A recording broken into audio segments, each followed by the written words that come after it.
2 Chronicles chapter 21. Then Jehoshaphat rested with his ancestors and was buried with them in the city of David. And Jehoram, his son, succeeded him as king.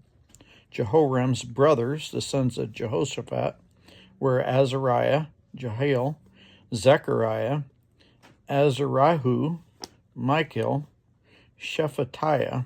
All these were the sons of Jehoshaphat, king of Israel.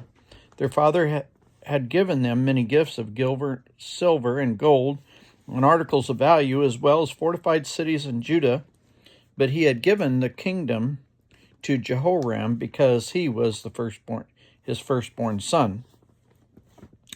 When Jehoram established himself firmly over his father's kingdom, he put all his brothers to the sword, along with some of the officials of Israel. Jehoram was 32 years old when he became king, and he reigned in Jerusalem 8 years. He followed the ways of the kings of Israel, as the house of Ahab had done, for he had married the daughter of Ahab. He did evil in the eyes of the Lord. Nevertheless, because of the covenant the Lord had made with David, the Lord was not willing to destroy the house of David. He had promised to maintain a lamp for him and his descendants forever.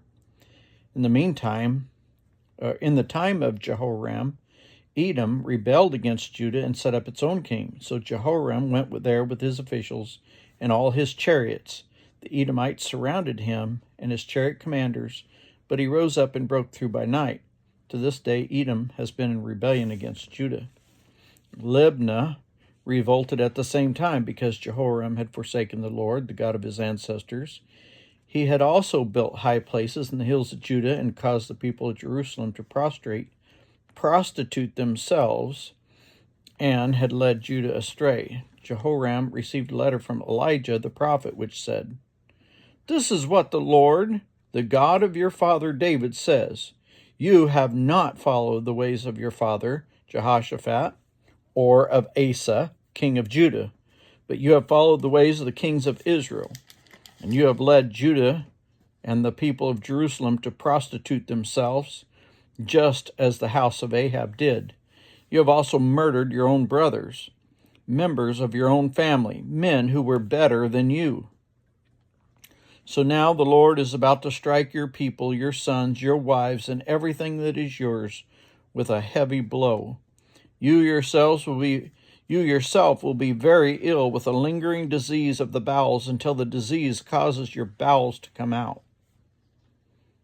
The Lord aroused against Jehoram the hostility of the Philistines and of the Arabs who lived near the Cushites. They attacked Judah, invaded it, and carried off all the goods found in the king's palace, together with his sons and wives. Not a son was left to him except Ahaziah, the youngest. After all this, the Lord afflicted Jehoram with an incurable disease of the bowels. In the course of time, at the end of the 2nd year, his bowels came out because of the disease, and he died in great pain. His people made no funeral fire in his honor, as they had for his predecessors. Jehoram was 32 years old when he became king, and he reigned in Jerusalem 8 years. He passed away to no one's regret, and was buried in the city of David, but not in the tombs of the kings.